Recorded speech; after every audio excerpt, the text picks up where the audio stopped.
This is Jim and Terry.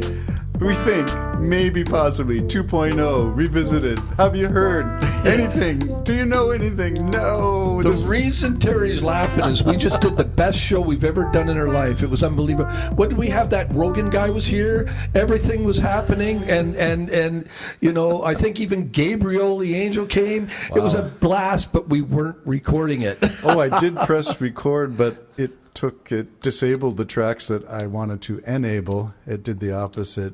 You know, if you hit it once, it's record. You hit it twice, it disables it, stops the recording. So, yeah, I had already pressed arm, and I pressed it again, which disarmed it, and that meant, for those who are ones and twos, this is a highly professional recording environment using the best of equipment. I would fire the engineer in that, but, I mean, he's part of the show. Oh, boy. And are you recording now? Are we for sure? I do see some waves, but you see, I was oriented towards looking at you as my guest. When I was doing this, when I was saying I got Jim out of the seat and I'm in here, because it's a sham. The whole show's a sham. Which takes us to the first item on our podcast this morning. Alex Jones was in court and, of course, came away from his trial, which was seeking damages now because he wouldn't have, I don't think he admitted, well, he did admit to guilt. He admitted that he was doing. I heard him out of his mouth. This is the Sandy Hook hoax. Alex Jones, of course, was the one. InfoWars is the program who had said for the last, I'm going to say, 10 years, it's a decade now, that it was all a hoax put up by the FBI. Crisis actors, no kids were killed. And I know someone up close and personal who still believes this, so this was interesting to me. Do they still believe it after what came out of his mouth when he said right in the stand, Sandy Hook really did happen? I have not checked in yet. Like, I mean, is there just this valve that shuts or something when information comes flowing in? Well, I told you that my disagreement with this individual was over videos that they sent me, links that they asked me to check into, and surely you can see the false flag. Look at the clock, look at the people, does this look like a grieving father? And I looked at the video and I examined the evidence that they sent me, and I said, you look at this and you say that. I look at the same video and I say, whoa, why do you say that? That's not what that shows. Well, the thing is we've seen a couple of videos now where it went online and everybody believes it. And I know a woman who totally believes all this stuff, even though when you come to her and say, this is actually what happened, see, there's no reply back. No. They continue on within their conspiratorial audio, whatever they're doing. I don't know what it is they're doing. But I have seen myself, like I think I told you that time, the one time the guy was speaking about Musk and, you know, taking over the world and everything. It took me like 3 seconds to say, that's not his voice. That's not coming out of that figure. But other people send it around as if it was gospel. Yes, it's the old danger of clickbait, which is you click on something, you share something, you just didn't examine it, and you could not verify that information before you did, and that's how it goes viral. And I've seen another one. I forget what. I wish I could remember. I don't know if you sent it to me or who sent it to me, but it was a man at the United Nations speaking, and they said, "Now here's the real footage." They actually just inserted that person coming to the podium. Wasn't the person at all. So we have to remember all of this. You know, we talked earlier in the show, the perfect show that wasn't recorded, about how the most elementary things concerning Trump, for instance, the documents, whether they're secret documents or not, belong to the people of the United States, not in a resort in Florida. And there they are on the ground. You can see them put there by the FBI, which they always do, by the way, and take pictures so you can see this is the office, this is where these folders are, this is the box they came out of, and here's the scale, the ruler, everything. That's what they do with everything they do. Crime scene. And they took those pictures, and people still saying, he's allowed to have that. No. The most elementary thought of it all is this. Even if you're a sitting president, you're not allowed to have that. There are procedures you must go through. You can't just think, like Trump said, I can think it declassified. No, you can't. And you can't even just declassify it. It's the telepathy. It's the somebody said it's a rule that Trump has now instigated this presidential protocol where he can think it and it will happen. Well, this is part of his problem. His narcissism? His narcissism and his whole idea of maybe all of creation is for him. Like it seems that way. Like he blatantly breaks all the rules. He blatantly lies. Whether you still want him as president, which I do not understand, you got to acknowledge he lies constantly.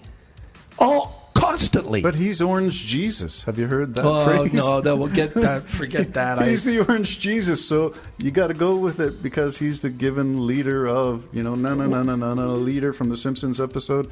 He's the one who is going to lead the GOP to victory in 2024. Woe to the country.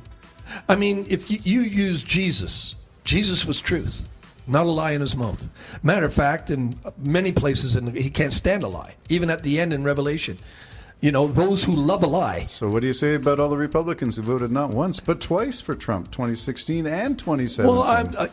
2020. I would be in a real dilemma if I was an American. Because I don't really like the Democrats and what they do. I like some of what everybody does.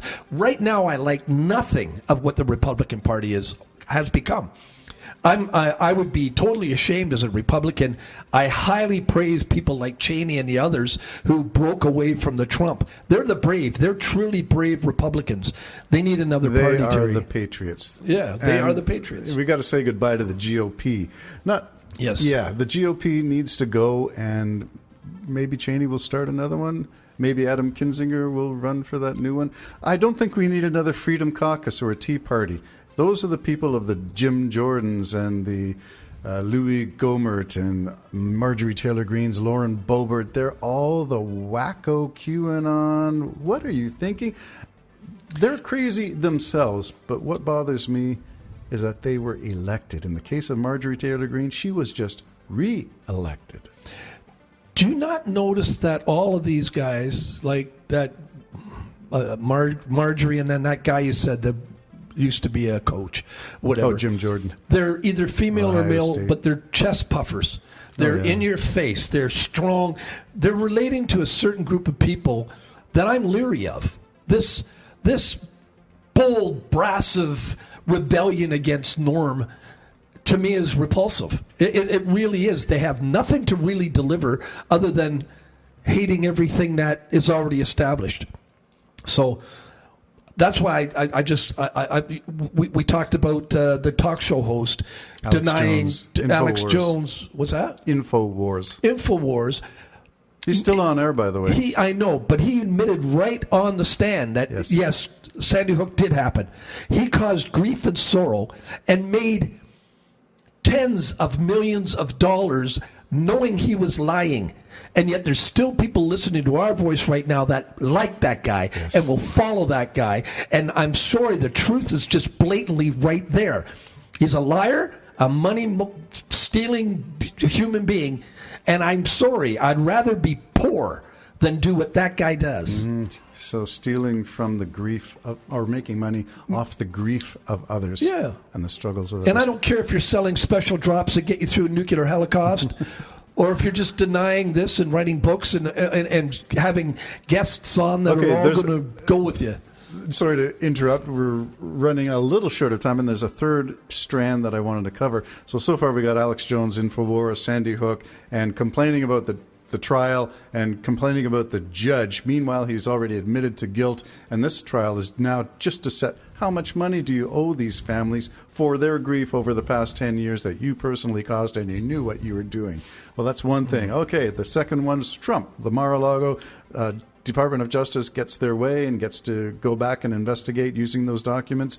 So onward for those charges, and then we got New York charges, civil case against New York, against Trump in New York with various compensations that the New York State is seeking from the Trump org, including removing the kids from any leadership capacity in any organization. Bear in mind, we didn't talk about this. Oh, that was in a show that we didn't record. Thought bubble. Okay. Anyway, Trump has got his own world of grief that he's facing, and then this was where I wanted to take it.